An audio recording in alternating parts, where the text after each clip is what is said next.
Let's find out who's won this week's prestigious award. Wanker of the Week. There's joint winners this week. It's Creepy Chris and Sarah the Sloth Inghams. You might remember this pair of test tube cock-ups from a few years ago when Creepy Chris was in the spotlight for trying to groom teenage fans when they were on holiday at Disney. This week, though, they've won the award just for being arrogant, hypocritical pricks and responding to anyone, even fans, by calling them haters or brokies if they have the audacity to question them about anything at all. Calling people brokies when they literally owe over £140,000 is just embarrassing Wanker of the Week behaviour. Let's start with Creepy Chris Inghams. This guy walks around like he invented arrogance. I don't know how he has the audacity when he's walking round with a haircut that looks like it's been styled by deep frying it on a Burger King fryer. I think someone once told him it was cool in the 90s and he's just stuck with it since then. His hat is permanently stuck onto his head because it's so thick with grunge. That thing's seen fewer washes than a 90s rave t-shirt. I swear if you sniffed it, you'd unlock the third stage of a biology textbook. Yeast, mould and a faint whiff of used cat litter. And I'm pretty sure if he did manage to prise it off his head, it would reveal an egg in the nest bald spot underneath. There's not much I can say about Sarah the Sloth, except she's as stupid as she looks. Brains on airplane mode 24/7. And she looks like a piece of stale Billy Bear ham. This pair of oxygen thieves act like they're so much better than everyone else. They act like they've got loads and loads of money. And they look down on people and call them haters and brokies if they say anything about them at all. And to be fair, they do own a lovely house in the UK. They rent a beautiful apartment in Dubai. They've got luxury trailers that they travel around in. And they stay in luxury apartments and villas all over the place. Yet they're in debt with the UK government for nearly £140,000. £140,000 in debt. And they're calling the fans brokies. Shout out to the Raccoon's channel on YouTube. I'll let him explain this part because he does it better than I could. We discussed this brilliant piece of information that was released, and that was that the Inghams were in liquidation. Well, the company, the Ingham Family Limited, was in liquidation. And Chris, he's one or two debts, owing the bounce back loan, which is a COVID loan. And this is really frustrating with people, right? Because the COVID loan was supposed to help out businesses who had to basically shut down throughout COVID, except the Inghams didn't. COVID didn't affect them, they carried on as normal, and yet they took out illegally a £30,000 COVID loan, and they never paid it back at all. So that's what they owe there. The next one down the list is £91,000 to HMRC, and all this is huge. There's like a total of £137,000. This is why the business has gone into liquidation. Now Sarah tries to tell us all that, it's just a normal form of business.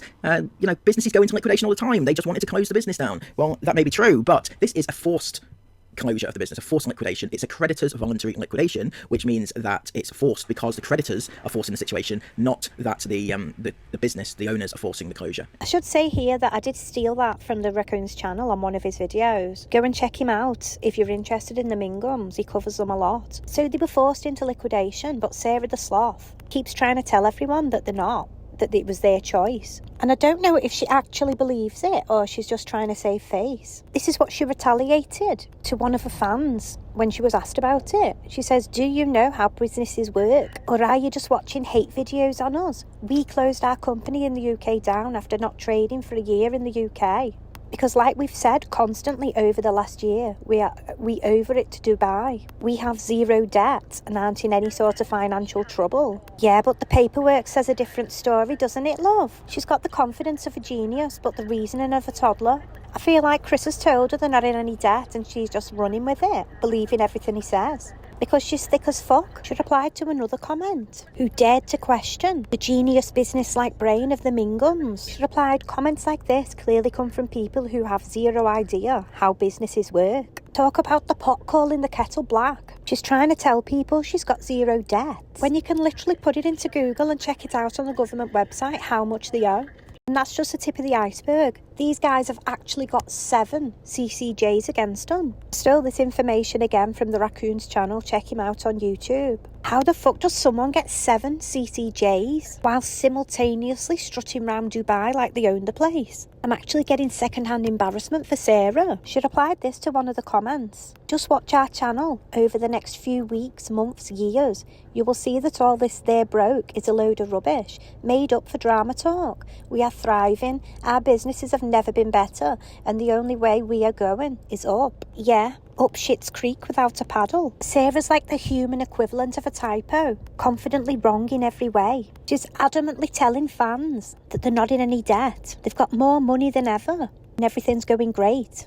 She sounds like she genuinely believes what Creepy Chris has told her, because she thinks he's some sort of amazing businessman, when in reality, he's just a sleazy wannabe tycoon with the morals of a cockroach and the charm of a used tissue. I'm pretty sure Sarah the Sloth thinks they're still rich. They got rich from doing the usual family vlogger exploitation shit. Thumbnails showing kids with open mouths and clickbaity titles like this. Isabel's terrifying wake up in the middle of the night. I've not seen any of these, but that's probably like she woke up because her sister had left the window open and the door creaked, and she was terrified it was a sleazy stepdad trying to sneak into her room at night. Not that they'd admit that Creepy Chris would do something like that. Even if they did, they'd play it off as a misunderstanding. Then there's Villa Pool Party, Isabel's 20th birthday. People are probably thinking they'll get to see kids in bikinis and stuff, which they probably will.